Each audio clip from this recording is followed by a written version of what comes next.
మా పాలనలో ప్రభువు బోధనలను వారిచ్చిన సందేశాన్ని వారు ఏమి కోరుకున్నారో మేము ఎవరికి చెరువ కావాలని వారు భావించినరో ఆ స్ఫూర్తితో మా ప్రభుత్వం పనిచేస్తుంది. ఈ 2 సంవత్సరాలలో ఎంతమంది ఎన్ని రకాలుగా మమ్మల్ని తిట్టినా, మా మీద ఆరోపణలు చేసినా, ప్రజల మధ్యలో విద్వేషాలను రెచ్చగొట్టాలని ప్రయత్నం చేసినా శాంతిని కాపాడుతూనే సంక్షేమ పథకాలు అమలు చేస్తూ రాష్ట్రాన్ని అభివృద్ధి పదం వైపు నడిపించిన ఈనాడు తెలంగాణ రాష్ట్రంలో మహిళలకు ఉచిత బస్సు ప్రయాణం అందించి దాదాపుగా 8,500 కోట్ల రూపాయలు ఈ 2 సంవత్సరాలలో ఆడబిడ్డలకు ఉచిత ప్రయాణానికి ప్రభుత్వం ఖర్చు పెట్టింది. అదేవిధంగా 65 లక్షల మంది స్వయం సహాయక సంఘాలలో ఉన్న ఆడబిడ్డలకు పేదలకు 27,000 కోట్ల రూపాయలు సున్నా వడ్డీతో వాళ్ళకు రుణాలు అందించి ఆర్థికంగా వాళ్ళు నిలబడడానికి ఈరోజు ప్రభుత్వం సహకరించింది. అదేవిధంగా పేదలకు నిలువ నీడ ఇవ్వాలి, పేదల యొక్క ఆత్మగౌరవం పెంచాలి అంటే సొంత ఇల్లు ఒక కల పేదవాడికి.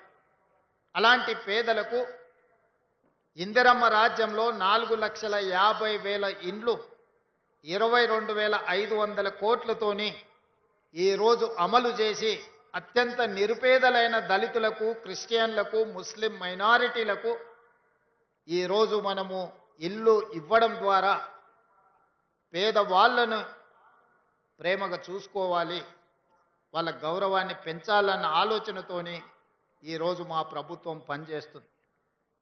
గతంలో ఫుడ్ సెక్యూరిటీ, ఆహార భద్రత చట్టాన్ని పేదవాడికి అన్నం పెట్టాలి, పేదవాడిని ఆకలి తీర్చాలి అని ఆలోచన చేసి శ్రీమతి సోనియా గాంధీ గారు ఫుడ్ సెక్యూరిటీ యాక్ట్ తీసుకొచ్చారు. దాంతో ప్రతి పేదవాడికి అది 5 కిలోల బియ్యం పంపిణీ కార్యక్రమం ఆనాడు సోనియా గాంధీ గారు మొదలుపెట్టిండ్రు. కానీ ఈనాడు పేదలు మెరుగైన జీవితం కోసం, తమ పిల్లల ఆరోగ్య భద్రత కోసం ఒక న్యూట్రిషన్ ఫుడ్ పిల్లలకు ఇవ్వాలన్న ఆలోచనతోటి 5 కిలోలను 6 కిలోలకు పెంచడమే కాకుండా దొడ్డు బియ్యం స్థానంలో ఈనాడు సన్న బియ్యము ఈరోజు ప్రతి పేదవాడికి తెలంగాణ రాష్ట్రంలో ఉన్న 3,10,00,000 మందికి ప్రతి నెల 6 కిలోల సన్న బియ్యం ఈరోజు పేదలకు అందిస్తున్నాము. ఈ సన్న బియ్యము వాళ్ళ సంటి పిల్లలకు తల్లిదండ్రులు సంతోషంగా ఈరోజు బుక్కెడు బువ్వ తినిపించగలుగుతున్నారు అని అంటే ఇది పేదల ప్రభుత్వం కాబట్టి పేదలను తమ కుటుంబ సభ్యులుగా భావించి ఈరోజు సన్న బియ్య కార్యక్రమాన్ని మనం తీసుకొచ్చినాం. అదేవిధంగా పండించిన పంటకు గిట్టుబాటు ధరనే కాకుండా 500 రూపాయల బోనస్ ఇవ్వడమే కాకుండా గ్రామీణ ప్రాంతాలలో వ్యవసాయానికి ఉచిత విద్యుత్తుతో పాటు పట్టణ ప్రాంతాలలో, గ్రామీణ ప్రాంతాలలో ఉన్న పేదలకు 200 యూనిట్లు ఉచిత విద్యుత్తును అందించడం ద్వారా ప్రతి పేదవాడి ఇంటిలో వెలుగులు నింపాలి, వాళ్ళ కళ్ళల్లో ఆనందం చూడాలి అని ఈనాడు మన ప్రభుత్వం సంక్షేమ పథకాన్ని అమలు చేస్తే 50 లక్షల కుటుంబాలలో ఈరోజు ఉచిత విద్యుత్తు గృహాలలో ఈరోజు ఇవ్వగలుగుతున్నాం.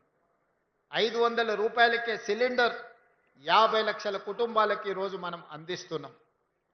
వ్యవసాయం చేసుకునే పేద రైతులకు 25,35,000 కుటుంబాలకు 21,000 కోట్ల రూపాయల రైతు రుణమాఫీ అమలు జరిగింది. రైతు భరోసా పథకం 9 రోజుల్లోనే 9,000 కోట్లు మన ప్రభుత్వం వచ్చినాక దాదాపుగా మనము 27,000 కోట్ల రూపాయలు ఈ పథకం ద్వారా అందించడం జరిగింది. మొత్తానికి వ్యవసాయానికి ఈ 2 సంవత్సరాలలో 1,04,000 కోట్ల రూపాయలు ఈరోజు రైతుల సంక్షేమం కోసం, వ్యవసాయం దండగా అనుకునే కాడి నుంచి వ్యవసాయం అంటే పండుగ, రైతును రాజును చెయ్యాలని ఈరోజు వ్యవసాయం మీద ప్రత్యేకమైన దృష్టి పెట్టి మీకు వార్తలు రాయడం, విశ్లేషణ చేయడం వచ్చా? అన్యాయాన్ని ప్రశ్నించడం తెలుసా? ఇంకెందుకు ఆలస్యం, క్యూ న్యూస్ మిమ్మల్ని ఆహ్వానిస్తుంది. ఉమ్మడి ఆదిలాబాద్, వరంగల్, కరీంనగర్, నిజామాబాద్, ఖమ్మం, మెదక్, రంగారెడ్డి, హైదరాబాద్, మహబూబ్ నగర్ జిల్లాలకు రిపోర్టర్స్ కావాలను సంప్రదించవలసిన ఫోన్ నెంబర్ 8688926084.